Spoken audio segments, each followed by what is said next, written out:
चोट या सर कहाँ इलाज कराने जाए, पैसा कहाँ से लाएंगे, पैसा का जुगाड़ कैसे करेंगे, कौन से अस्पताल में जाएंगे, इसका पैसा कौन देगा। इसके लिए भी कांग्रेस ने ये निर्णय ले लिया है कि जितने एक्सीडेंट में ऐसे केस आते सबका निःशुल्क इलाज, चाहे वो 1 करोड़ लगे, चाहे 1 करोड़ से ज्यादा लगे, सारे केस के उपचार चाहे निजी अस्पताल आप पहुंच गए, चाहे सरकारी अस्पताल आप पहुंच गए, कांग्रेस पार्टी की सरकार उपलब्ध कराएगी हर एक ऐसे नागरिक को जिनके साथ ऐसी दुर्घटना घटित होती है। इन बातों को लेकर आपके साथ साझा करने के लिए आज मैं यहाँ उपस्थित हुआ। जैसा फार्मूला नहीं चलेगा। नहीं, वैसा तो होना नहीं चाहिए। एक लाइन होनी चाहिए और एक ही लाइन रहती है। पिछली बार भी वही लाइन थी। हाईकमांड जिनको जिम्मेदारी देंगे, आज भूपेश भाई चीफ मिनिस्टर के रूप में है, तो स्वाभाविक है कि मैच जीतने के बाद उनका नाम जब विचार होगा तो सबसे आगे रहेगा जी। बाकी हम लोग सब लाइन में हैं। क्या 75 पार अभी भी कायम है? लक्ष्य तो रखना चाहिए। क्या मानते हैं? फिर भी 2/3 से कम आएगी तो मुझे तो निराशा होगी, क्योंकि वाकई में सरकार ने बड़े बड़े अच्छे काम किए। सर्वे का मानना है कि कहीं त्रिशंकु सरकार बन रही, कहीं अब मैं कुछ और उसमें कहना नहीं चाहता। कांग्रेस की सरकार बनेगी। मुख्यमंत्री के तौर पर आप?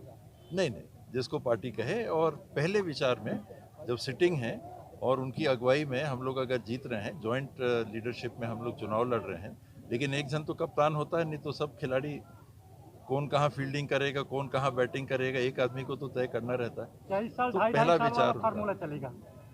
एक बात आपने कहा कि आवाज देने में चूक हुई, तो ये किस तरीके को मानते हैं? इसको स्वीकार किया आपने एक बार फिर। मैंने हमेशा कहा कि टाइम से हम नहीं दे पाए हैं, लेकिन हमने पूरा किया। बहुत सारी चीज़ें थी जो सरकार की प्राथमिकता थी, जिनको जैसे मैंने कहा, राहुल जी ने कहा था कि आपको कर्जा माफ़ करना है, 2500 रुपये में धान खरीदना है।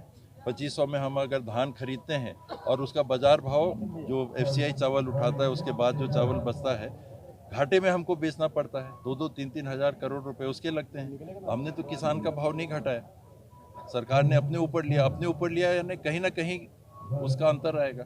तो हमारी लोन लेने की स्थिति नहीं थी, क्योंकि सरकार के बजट से नहीं है, सीधे लोन लेके घर बनाए जाते हैं। लोन लेने की उस समय स्थिति नहीं बन रही थी। जैसे ही स्थिति बनी हमने कर दिया, और केंद्र सरकार ने तो अपना हिस्सा भी वापस ले लिया।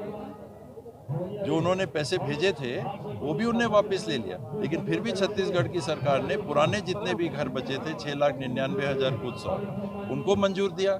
25,000 का किस्त जमा कर दिया, 47,090 अलग, और 10 लाख और अपने बजट से ये घोषणा की। 75 पार का नारा है, परंतु कितने सीट छत्तीसगढ़ में आपके हिसाब से? कम से कम 2/3।